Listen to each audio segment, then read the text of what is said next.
ఒరిజినల్‌గా చెప్పాలంటే ఇప్పుడు మోస్ట్ కంఫర్టబుల్ టైం. చాలా ప్రశాంతంగా, ఆనందంగా, ఉత్సాహంగా కాలం గడుపుతున్న టైం. అందుకనే ఒకప్పటి బాబు ఉపన్యాసాలు చూస్తే, ఇప్పుడు ఉపన్యాసాలు చూస్తే హావభావాలు, సరదాగా, నవ్వుతా, జోకులేస్తా చాలా సాగుతున్నది. ఎందుకు అంత ప్రశాంతంగా వాళ్ళున్నారంటే కంఫర్టబుల్ సిట్యుయేషన్. ఇంతకుముందు ఎన్టీ రామారావు దించినప్పుడు ఆ టైంలో ఏమవుతుందో అనే భయం ఉంటుంది.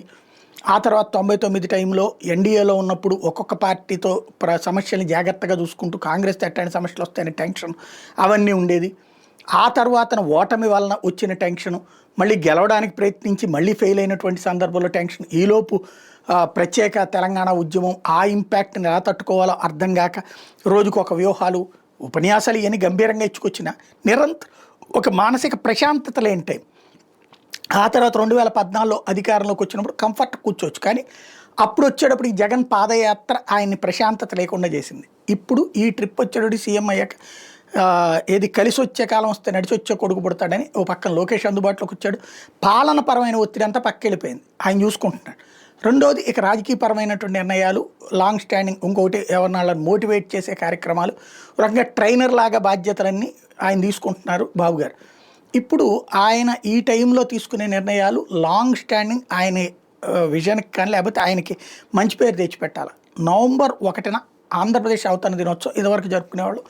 ఎందుకని కర్నూలులో ఉన్నటువంటి ఆంధ్ర రాష్ట్ర ఏర్పాటు ఏది 53లో మనం తమిళనాడు నుంచి విడిపోయాక ఏర్పడినటువంటిది కర్నూలు రాజధానిగా, దాన్ని ఆ తర్వాత తీసుకెళ్ళి హైదరాబాదులో కలిపినటువంటి సందర్భంలో ఉమ్మడి ఆంధ్రప్రదేశ్ ఏర్పడింది నవంబర్ 1 కాబట్టి 1956 కాబట్టి అవతరణ దినోత్సవం జరుపుకుంటూ వచ్చాం. అప్పటి నుంచి నడుస్తూ ఉండేది. అవతరణ దినోత్సవం రోజున రాష్ట్ర శకటాలు ఏ డిపార్ట్మెంట్ ఎంత బాగా సక్సెస్ అయిందో అవన్నీ ప్రచారం చేసుకోవడానికి వీలుండేది, చూపించుకోవడానికి వీలుండేది.